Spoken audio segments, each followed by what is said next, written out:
Magandang umaga muli mga kapatid. Dako lang po tayo sa ating mensahe po sa umaga po ito. Ito'y galing po sa Old Testament.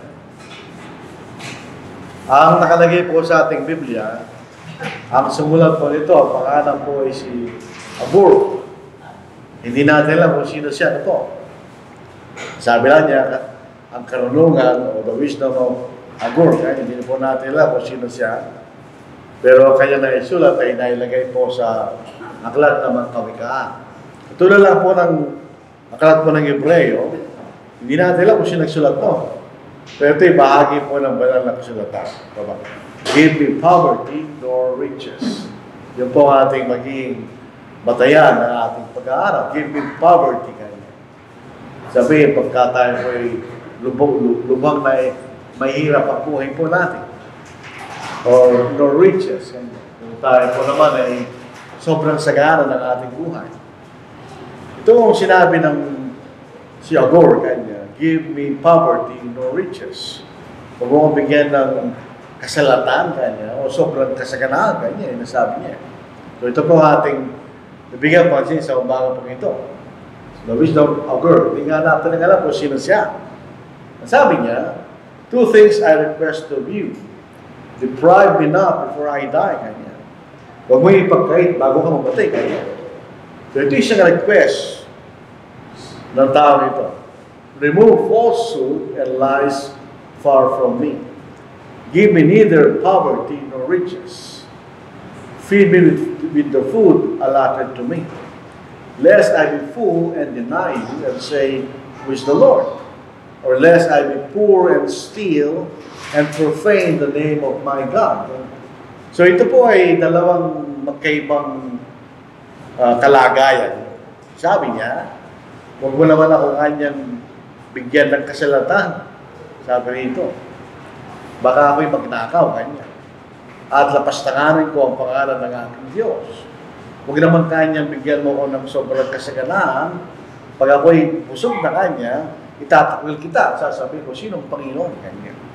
So ito po isang magandang kaisipan bilang mga Kristiyano. Ano po? At tignan natin kung ano nararapat nating isipin tungkol sa dalawang bagay. Ang pagiging mayaman, hindi mas maganda sa pagiging mahirap. O pagiging mahirap ay mas maganda sa pagiging mayaman. Hindi ito mo yun. There's nothing spiritual about being poor or being rich. Wala. Wala doon sa bagay na yun. Kaya kailangan lang natin malaman ang ating tamang kaisipan. Hindi po sinasabi rito na ang mga tao ng Diyos ay hindi mayaman o hindi mahirap. Hindi totoo yan. May mga kapatao ng Diyos na mayaman at may hindi naman mahirap. O meron nasa gitna. Iba-iba. Hindi sinasabing pag makubigyan ng kasaganaan o kasalatan na lahat tayo nasa gitna. Hindi naman. May pagkakataon na tayo magiging sagana sa buhay. May pagkakataon na tayo may kasalatan sa buhay.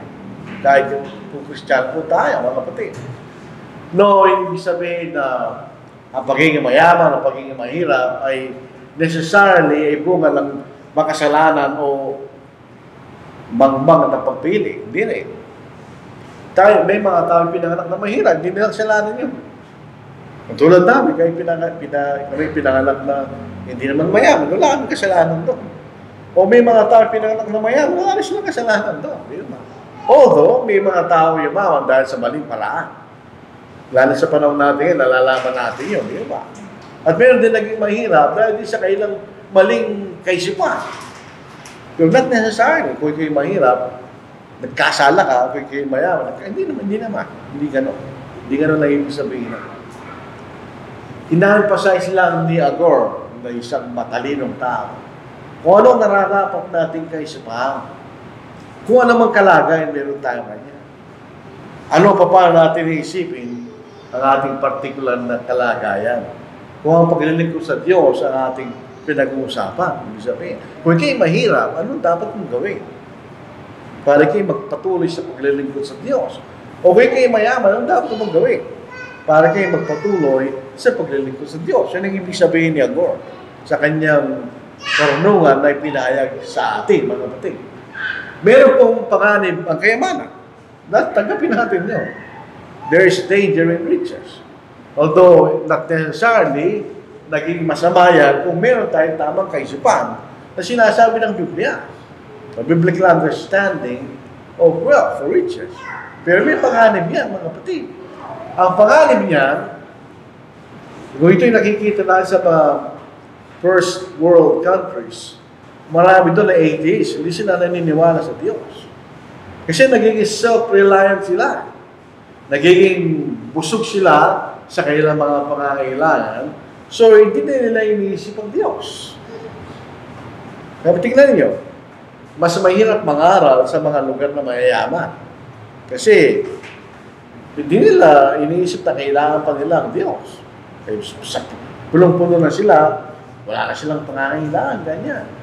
Kaya nga sabi rito, when I'm full and deny God and say, who is the Lord? Ganyan. So, yun ang isang panganib. Pagka di kayo nagkaroon ng kasaganan, tapos nakalimutan ng Panginoon, tapos sabi, hindi ko siya kailangan ka. Panganib po yun. At magiging distraction din po ang masyado masaganang kayamanan. At magiging balakid sa ating tapat na paglilingkod sa Diyos. Sabi po sa Matthew 19 verse 24, nakita nito, wala naman ganyan kalaking karayom, di ba? Kaya ito pong babasahin natin, ito isang halimbawa ng hyperbole o exaggeration. Sabihin.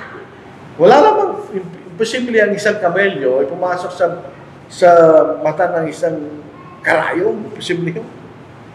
Yung daliri mo, hindi mo may pasok doon eh. Yung mga sinulid na manipis at pwede mo masok doon.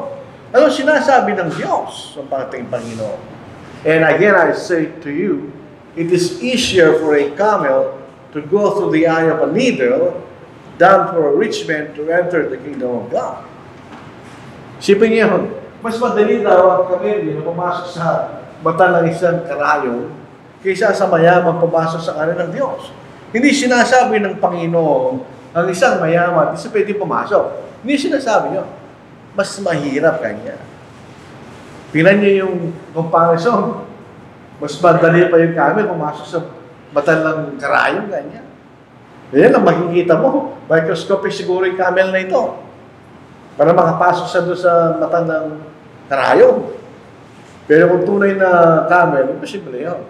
Ibig sabihin, mas mahirap kanya sa isang mayaman pumasok sa karir ng Diyos. Yun ang sabi ng Panginoon. So, yun ang danger ng kayamanan. Sobrang kayamanan mo niya, mahirapan ka pumasok sa karir ng Diyos. Pero, hindi imposible para sa mayaman na sumunod sa Diyos. Hindi imposible yun. Mas mahirap lang, pero hindi imposible. Tingnan ninyo, sa pangalawang Pedro, chapter 3, ang sabi nito ni Pedro, may mga bagay na sinulat si Pablo na mahirap unawain. Na ibig sabihin, hindi mo siya pwedeng maunawaan. Mahirap lang unawain kanya. Kinakailangan ng effort para maunawaan mo sila, pero hindi ibig sabihin, hindi mo maunawaan. Ganon din yan. Mahirap pumasok ang isang mayaman sa karir ng Diyos. Hindi ibig sabihin na imposible. Hindi imposible. Posible, kahit mayaman ka, naging makapasok sa karir ng Diyos na sumunod sa Diyos. Kailangan mo lang malaman yung danger at labanan mo. Katulad ng sakit. Alam natin ang danger ng sakit. Anong gagawin mo? Mag-iingat ka. Labanan mo yung sakit. Ganon din ang dapat nating isipin kung tayo ay mayaman. Lagi mong ilalagay ang Diyos. Ilagay mo ang Diyos sa unahan. Ganyan. Sa Matthew 6 verse 33, but seek first the kingdom of God and His righteousness, ganyan. Ang karir ng Diyos, yun ang iglesia. Lapin mo kanya. At ang katwiran ng Diyos, yan ang ebanghelyo ng ating Panginoon. And all these things shall be added to you, ganyan. Yung pinaghihirapan mo isipin, ikay nagagalawihan ng kanya, hanapin mo muna yung karir ng Diyos sa kanyang katwiran kanya. Therefore, do not worry about tomorrow, for tomorrow will worry about its own things. Sufficient for the day is its own trouble. Kuminsan, ang problema natin, masyado tayo nag-iisip sa malayo. Sabi niya ng Panginoon, sapat na yung problema ng araw na ito kanya. Darating din ang bukas. At meron kang pwedeng gawin para daw ganyan. Kung sabi rito, unahin muna natin ang Diyos, priority muna natin ang Diyos. Kailangan natin na ang lahat maunawaan ng lahat ng biyaya galing sa Diyos. Oo, totoo, nagtrabaho ka mo, pero lahat yan ay galing sa Diyos. Yun ang biyaya galing sa Diyos. Yung ibig sabihin, hindi ninakaw mo, hindi. Bakit ang isang tao ay maaari maging mayaman sa pagsusumikap niya? Natural na pagsusumikap niya. Pwede siyang basin sa buhay, di ba? Yun ay biyaya galing sa Diyos. Kailangan natin unawain. Hindi yung galing sa ating sarili lang. Kaya minsan nakakalimutan natin ang Diyos pag tayo nagkakaroon ng kasaganaan dahil isip natin, ako ang responsible dito. Hindi. Andun ang Diyos. Sabi nito sa James 1:17, every good gift and every perfect gift is from above and comes down from the Father of lights, with whom there is no variation or shadow of turning. Ang ibig sabihin, ang Diyos hindi nagbabago sa kalooban niya, hindi siya nagbabago sa kanyang pagiging Diyos. Kung ano pinangako niya sa atin, gagawin niya yung kanya. Huwag kang mag-alala. Ang sabi rito, every good gift and every perfect gift is from above. Lahat na mabuting biyaya dahil sa Diyos yan. Oo, siyempre, meron kang bahagi doon. Pero may bahagi ng Diyos. Yun ang sinasabi niya sa atin. So, huwag natin kalimutan yun. Yung biyaya tinatamasan natin, galing sa Diyos. Hindi lang sa ating sariling paraan. Kumisan, mararanasan mo, kahit anong gawin mo, hindi ka maasenso. Dahil hindi galing sa Diyos yun. Hindi mo kasama ang ating Diyos sa langit. Pangatlo, kailangan natin gamitin yung oportunidad na yun na binigay sa atin sa Diyos. At ang responsibilidad natin, gamitin natin ito para sa mabuti. Yun ang dapat natin tingnan. Tingnan po natin yung mga talata. Galatians 6:10. Ginagamit ito ng iba sa maling paraan. Therefore, as we have opportunity, sabihin, kung wala kang pagkakataon, hindi mo magagawa yan, ganyan. Kung may lalapit sa ating kapatid na nangangailangan, wala kang pagkakataon, hindi mo siya pwedeng tulungan. Pero kung mayroong biyaya na binibigay sa atin ng Diyos, at lahat umihigit pa sa ating pangangailangan, ganyan, meron tayong pagkakataon, tumulong, ganyan. Sabi nga sa Acts chapter 20, it is more blessed to give than to receive, ganyan. Ang pagtanggap ay biyaya. Biyaya, siyempre. Kung tumanggap ka nga eh. Pero mas may biyaya nagbibigay dahil meron siyang ibinibigay. So, yun ang makikita natin. Therefore, as we have opportunity, let us do good to all, especially to those who are of the household of faith. Ibig sabihin, priority pa rin natin ang mga kapatid. Kung may pangailangan, may kapatid, siya hindi kapatid, siyempre unahin natin ang kapatid. Pero sabi rito, yung biyayang yun na binibigay sa atin ng Diyos will give us the opportunity. Masakit yung gusto mong tulungan ka, ba't di mo nakabagawa? You do not have the opportunity.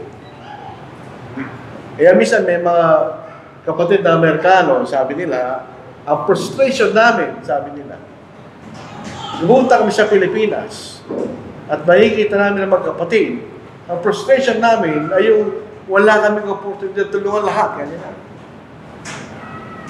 Kaya iba, ayaw kayo pumunta. Kaya wala kami magawa. Ganyan. Pero yung blessing, nagbibigay sa atin ng opportunity. The 2 Corinthians 8:12, for if there is first a willing mind, it is accepted according to what one has, and not according to what it doesn't have. So kung wala tayo, paano mo gagawin? Oh, you have a willing mind. Siyempre, gusto mong gawin. Pero ang batayan ng Diyos sa atin, ang tatanggapin niyan, dapat natin gawin yung meron tayo, hindi natin wala tayo. Hindi wala tayo. Maggagawin lang natin yung ating magagawa. Hindi nasa ng Panginoon na gawin natin ang hindi natin magagawa. Kung wala tayong pagkakataon, paano kang tutulong? Pero itong biyayang ito, If there's a willing mind, siyempre. Kahit meron pa tayong pagkakataon, wala tayong willing mind, wala rin yun. So kung we have a willing mind, at meron kang pagkakataon kanya, meron ka. So yun ang pagkakataon. Gamitin natin yun. Hindi ito binibigay ng Diyos na walang kahulugan. Meron kahulugan. Bakit meron kang ganyan? Meron kahulugan yun. Titignan natin. Yun yung pagkakataon. Blessing yun. Dalawang blessing yun, mga kapatid. Blessing na meron ka, at blessing na pwede mong gamitin yun. Blessing na yun para sa Diyos. Yun ba? Yun na makikita natin, dapat natin isipin kung magkakaroon tayo ng biyaya galing sa binibigay sa atin ng Diyos. At kailangan nating tanggapin na ang kayamanan ay pansamantala lang. Lahat ng kayamanan are temporary. Isipin natin, yung 6.9 intensity na pumunta sa Bogo, Cebu, darating na ako doon. May mga kapatid doon. Nasira yung mga gusali doon. Temporary, di ba? Pupunta ka rin sa may Davao Oriental, nagkaroon mas malakas na lindol doon, may nasira din doon. Yung nature, temporary. Nung pumunta ka mga Pinatubo, maraming tao na sirahan ng ulo. Bakit? Nawala mga pag-aari nila. Because yun talaga nature ng wealth sa mundong ito, it's temporary. Hindi ito madadala sa walang hanggan. Dahil pagdating ng Panginoon, mawawala yan, definitely. Sabi nito, sa 1 Peter chapter 3 verse 10, but the day of the Lord will come as a thief in the night, in which the heavens will pass away with a great noise, and the elements will melt with fervent heat. Both the earth and the works that are in it will burn up. Lahat, dito masusunog lahat. So dapat isipin natin yun. Ito yung pansamantala lang na nasa akin. So kailangan kong gamitin ito habang ito'y nasa akin. Pagdating ng araw, mawawala yan. Temporary. Hindi natin pwedeng pagkatiwalaan ng isang bagay na pansamantala lang, mga kapatid. Kaya nga, ang mga kayamanan ay mapanganib kung wala tayong biblical understanding at perspective ng mga bagay na ito. At ilagay natin ang ating pagtitiwala sa kayamanan kaysa sa Diyos. Yan ang maling kaisipan. Kailangan meron kang tamang pagtingin, tamang attitude, tamang perspective ng mga bagay na ito. Yun ba? Sa 1 Timothy 6:17, command those who are rich in this world. Obviously, by necessary inference, ito yung mga mayamang Kristiyano, hindi mayamang taga-sanglibutan. Not to be haughty, o mapagmataas, and not to trust in uncertain riches, yung kayamanan na walang katiyakan kanya. But in the living God, who gives us rich in all things to enjoy.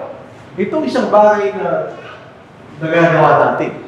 Pag meron tayo ngayon, we enjoy yung mga bagay na pinagpagura natin. Nasa Biblia yun. Pero di natin pwedeng ilagak ang ating kaisipan sa mga bagay nito na hindi tiyak, nawawala. Kundi sa Diyos. Bakit? Siya nabibigay. Kung magtitiwala siya sa Diyos, siya nabibigay niya. Pwede siya nagbigay, pwede niya alisin. Kanya.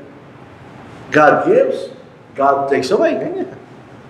So kung tayo nagtitiwala sa Diyos, siya ang magbibigay niya. Pwede niya alisin sa atin yan kung gusto niya. So huwag tayong maglagay, huwag mapunta ang ating pagtitiwala sa kayamanan, kundi sa Diyos. Para baka aysigin takikilang yan. Dahil nagiging may kakaroon ka ng pagkakataon ng maglingkod sa Diyos. So kailangan natin unawain yung panganib. Kabaliktaran, delikado rin. Alang maganda sa pagiging mahirap. Yung walang sino mga tao gusto maging mahirap. Meron na. Maraming tao gusto maging mayaman. Pero walang tao gusto maging mahirap. Kasama na ako doon. Bakit gusto mo maging mahirap? Mahirap ang maging mahirap. Pero may danger ng pagiging mahirap. Sipin niyo, pagka ang isang lugar ay napakahirap, walang trabaho, ang crime rate tumataas. Marami pumapatay, marami nagnanakaw. Mahirap eh. On the other hand, pag sa lugar ay mayaman, walang ganong crime rate. Kasi hindi ka na kailangan magnakaw. So, walang maganda sa pagiging mahirap actually, kung matitignan natin. So, kung ang kayamanan ay could be spiritually dangerous, totoo rin sa pagiging mahirap. Walang advantage spiritually ang pagiging mahirap kung totoo siya. Kung mahirap ka, paano pupunta rito? Paano mo gagawin ang obligasyon mo sa Diyos kung napakahirap mo? Hindi pwede. Hindi pwede, mga kapatid. May danger din ang pagiging mahirap. Kaya nga, yung wise man, ayaw niya magiging mahirap dahil alam niya, may panganib din doon. Pag pagiging mahirap, may panganib doon. May panganib pagkapareho. Paano kung ikay mahirap at wala kang kakayahan, ano gagawin mo? Kaya nagnanakaw yung iba. Para pakain ng pamilya. Maraming nauhuli na nagnanakaw, ang sinasabi nila, wala akong may pakain, ganyan. Hindi naman natin pwede sabihin nagsisinungaling lahat yung mga ano. May mga nagsisinungaling, pero mayroong hindi. Napopwersa silang gawin nila yon dahil wala silang magagawa. Hindi yung mga kapatid. So, hindi sinasabi ng mayaman, yung wise man na si Al Gore, na pagiging mahirap ay excuse para kumuha ka ng magnakaw ka. Hindi ha. Kasalanan pa rin yun. Kaya mahirap ko, mayaman kung nagnakaw ka. Kasalanan pa rin yun. Kung ikaw ay mahirap at ginagawa mo yung pagnanakaw, nilalapastangan mo ang pangalan ng Diyos. Ganyan. Ayaw na Diyos dahil magnakaw. Doon sa Efeso, chapter 5, di ba sabi niya, 4:28, di ba nagkakamali? Ang magnakaw, huwag nang magnakaw pa. Ganyan. Kundi gumana mabuti sa kanyang kamay para may maibigay sa manangailangan. So, hindi yung kalooban ng Diyos tayo na. Bawang mo, kasalanan mo. Kasalanan po yan. Kung tayo mahirap, hindi excuse na tayo magnakaw. Pero hindi mo kailangan magnakaw para may maipakain ka sa pamilya mo. Kinakailangan ikaw ay umanap ng paraan. Sabi nga po doon sa kinote namin, Ephesians 4:18, kung nagkakaman eh. Gawa ka ng mabuti sa iyong kamay kanya. Sabihin, obligasyon mo yun sa pagiging tao at higit sa lahat sa pagiging Kristiyano, kanya. Pakainin mo sa iyong sariling paraan, kanya. Magtrabaho ka. Sa 2 Thessalonians 3:10, for even when we were with you, sabi ni Pablo, nung nasa Thessalonica, we commanded you this, if anyone will not work, neither shall he eat. Utos niya yun eh. Kakailangan magtrabaho ka niya. Hindi naman sinasabi lahat na mahirap yung tamad. Hindi naman. Kasi wala silang pagkakataon talaga na makakita ng trabaho. Pero, yun ang sinasabi ni Pablo. Sa verse 35:8, but if anyone does not provide for his own, especially for those of his household, he has denied the faith and is worse than an unbeliever. So, yun ay obligasyon natin. Kung ano man na magagawa natin, gawin mo. Para meron kang maibigay sa iyong mga pangangailangan, ganyan. Hindi mo kailangan magnakaw. So, pagiging mahirap mo, hindi sabihin, magnakaw ka, ganyan. Kailangan, meron kang gagawin. Ikaw ay gumawa. Minsan, may mga tao na gusto magtrabaho. Pero they are physically unable to work. Yan gano'n. O, pansamantala, hindi sila makakatrabaho. Sa isang particular na panahon. Sila hindi tinutulungan. Yan ang prinsipyo ng Biblia. Kung isang kapatid, physically unable to work. Meron siyang physical disability or something like that, o hindi makita natin. O hindi siya pansamantala, hindi siya makakatrabaho kanya. Hindi masama ang humingi ng tulong. Ang mahirap kung hindi ka ayaw magtrabaho, tapos humingi ka ng tulong, hindi masama yun. Pero may pagkakataon talaga na gusto mo magtrabaho, pero hindi ka pwede magtrabaho. May sakit ka, etc. So pwede kang tulungan. Siyempre, yung pamilya mo. Sa 1 Timothy 5:4, although ito isang babaeng balo, but if any widow has children or grandchildren, let them first learn to show piety at home and to repay their parents, for this good and acceptable before God. In other words, ito isang babaeng balo na wala na siyang kakaya maibigay kanyang sariling pangangailangan. So, kailangan siyang tulungan. So, meron tayong kapatid o kamag-anak na gano'n, kailangan siyang tulungan. Hindi sila magtrabaho, pero hindi sila makapagtrabaho. Meron silang physical disability, etc. So, pwede tayo magpatulong sa ating pamilya o sa ibang mga tao. Pwede tayo tulungan. Kaya mamalis. Madali. Sa Luke 16:19, ito yung sa Maya, ito si Lazarus. There was a certain rich man who was clothed in purple and fine linen and fared sumptuously. Masaganang pagkain every day. But there was a certain beggar named Lazarus, full of sores, and was laid at his gate, desiring to be fed with the crumbs which fell from the rich man's table. So, hindi mo lang makain. So, kahit na ibang tao, kahit na lang yung bubog ka, galing doon, kakainin mo kayo. Wala kang magawa, hindi mo ba? Pwede ka kailangan magnakaw. Pwede ka magpatulong. Pwede ka tulungan ng pamahalaan, etc. Pwede, ito yung mga tao dito man. Wala lang silang pagkakataon na magtrabaho dahil may sakit sila. O pasamantala wala silang makita trabaho, makikita natin. Sa limited extent ng mga churches, di ba? Kaya may tayo tinutulang kamunsa. Sa chapter 11, verse 29, nagkaroon po ng tagutong sa buong mundo, specifically sa Judea, yung mga kapatid sa Antioch, tinulungan nila yung mga kapatid na nangangailangan. Then the disciple, each according to his ability, determined to send relief to the brethren dwelling in Judea. This they also did and sent it to the elders by the hands of Barnabas and Saul. So ito yung pansamantalang pangangailangan. Sila nasa kagutuman. Ito rin sa Romans 10 verse 26. May mga mahirap na mga kapatid sa Jerusalem. Anong dahilan? Hindi natin alam. Pero definitely hindi siya tama. Naramdaman lang sila sa pagkakataon na sila'y naging mahirap. So dito sa Romans 10 verse 26, for it pleased those from Macedonia and Achaia to make a certain contribution for the poor among the saints who are in Jerusalem. Makikita rin po lang sa verse 25:16. If any believing man or woman has widows, let them relieve them, and do not let the church be burdened, that it may relieve those who are really widows.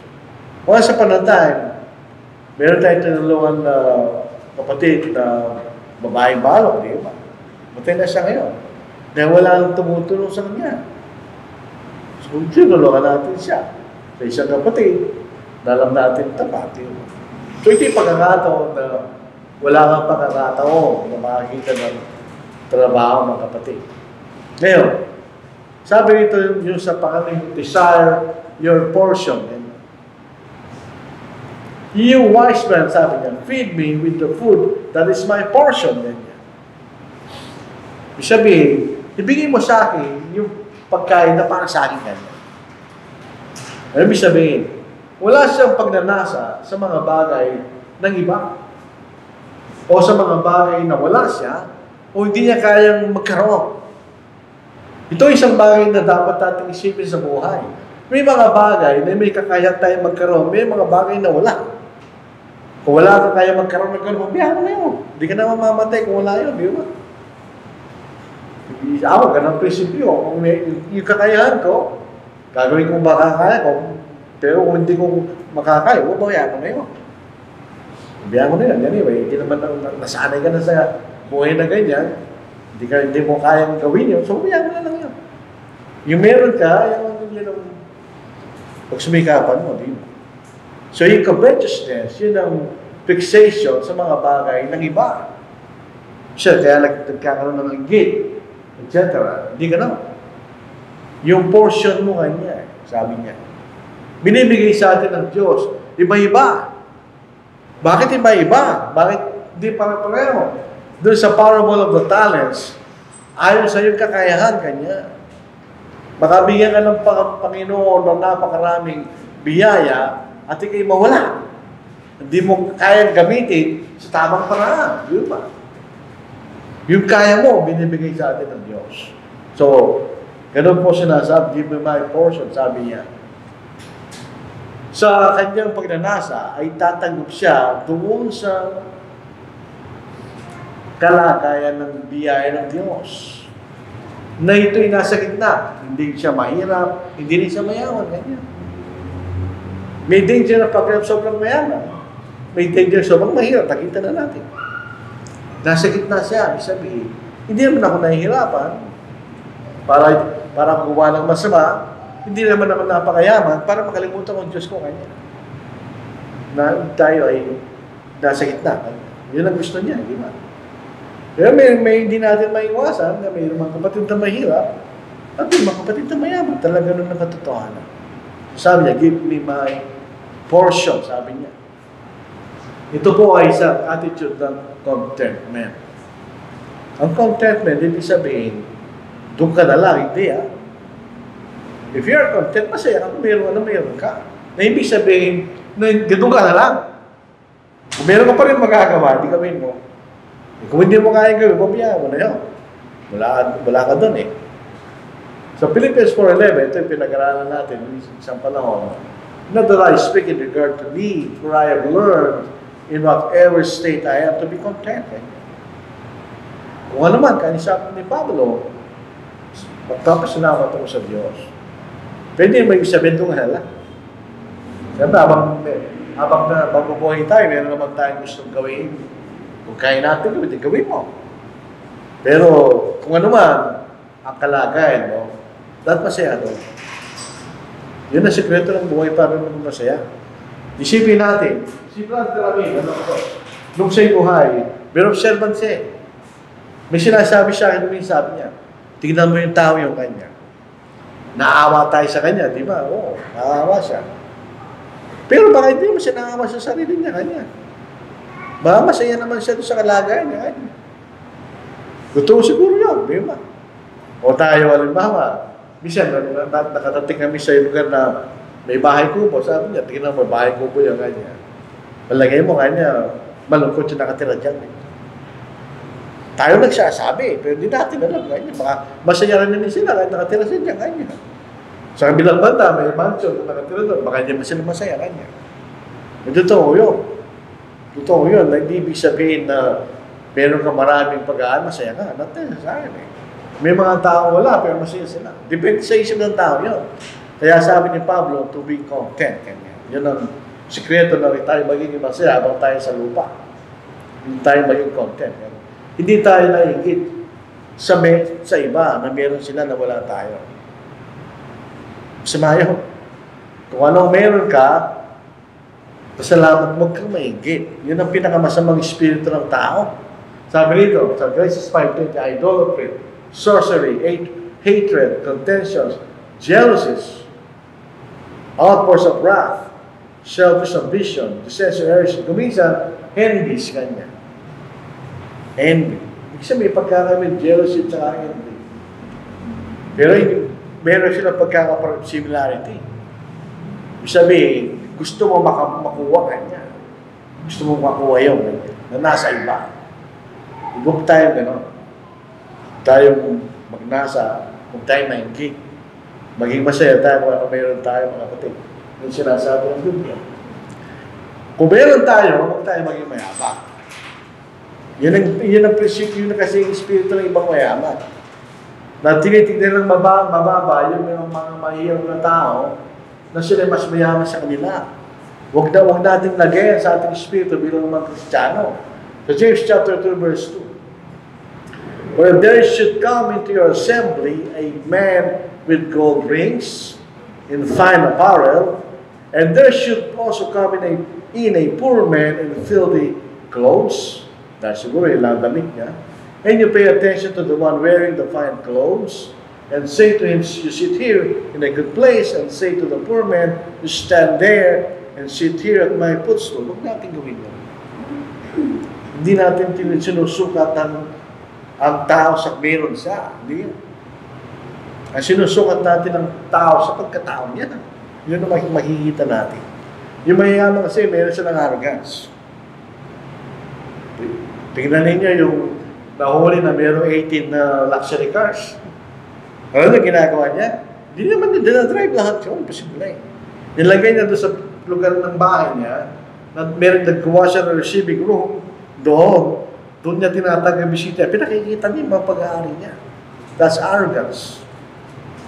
Kasi mo gagamitin niya mga sasakyan na yun. Imagine ko nga mga kapatid. Saan mo gagamitin yun? Minsan ako nag-iisip sa aking pag wala akong nagagawa. Kung marami akong pera, ano gagawin ko sa pera? Kung meron ka 1 billion na pera, ano gagawin ko doon?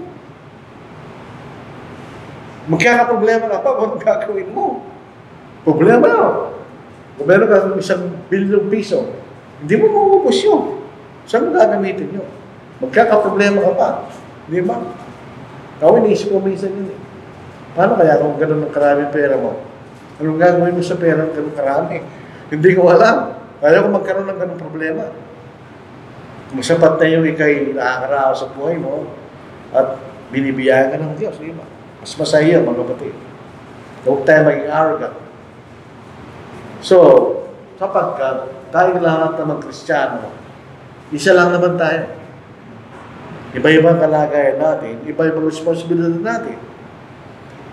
The more responsibility. Totoo yan, binasa natin doon na yung pagtingin sa atin ng Panginoon, yung magagawa natin, ay yung kung anong meron ka, yung hindi wala ka. Siyempre, dahil yun ang nag-define sa atin ng ating responsibility. So lahat tayo, ano man ang kalagayan natin, pare-pareho lang tayo sa Panginoon.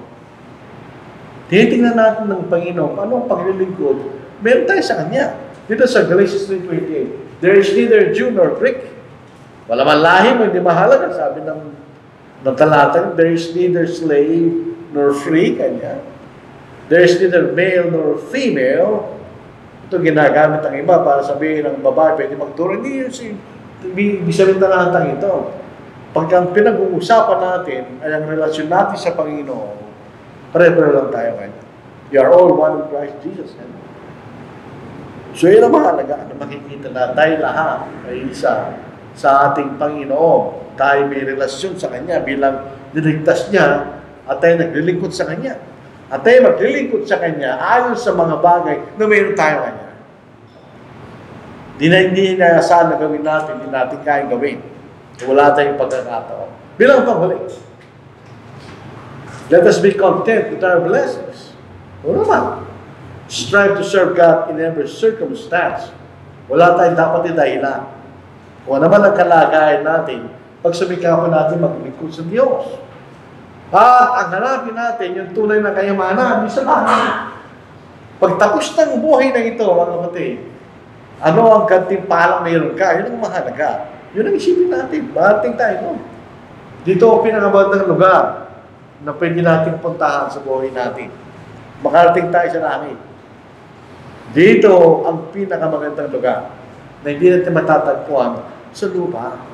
Kaya yung maisman na yun, nag-isip siya, huwag ko bigyan ng give me poverty nor riches. Anong gusto niya? Anong gusto niya magkaroon? Doon! Yun ang gusto niya. Doon ang makarating kanya. Dito sa langit na tahanan ng mga taong sumusunod sa Diyos. Ito yung dahilan, ba't nandito tayo ngayon? Baka tayo pumupuri sa Diyos. Dahil doon sa gantimpala na naghihintay sa atin. Yun ang isipin natin. Hindi natin alam. Nakakatakot yung mga pagkakataon na nangyayari ngayon. May sunod-sunod na lindol, wala tayong magagawa. Sunod-sunod na buwan, wala tayong magagawa. Parang dinaanan tayo namatay. Dapat doon tayo makarating. So ito po ang ating mensahe sa mga pong ito. Salamat tayo doon sa tao yun. Na nagsabi at nagsulat na ganun kayo sipa. Na give me neither poverty nor riches. Dalawang extreme kasi yun. Tayo naman sa congregation na ito, wala man tayo sa extreme na yun. Wala din siya sa atin na pwede natin sabihin, napakayaman natin. Wala rin naman pwede sabihin, napakahirap natin. Di ba? Masaya tayo. Walang kapatid dito sa kongregasyon na ito na masasabi natin, napakahirap na tao. Wala naman, nakakaraos tayo lahat. Nabiyaya ng Diyos. So, pasalamat po tayo. Sa araw-araw, pagkagising mo sa umaga, buhay ka pa.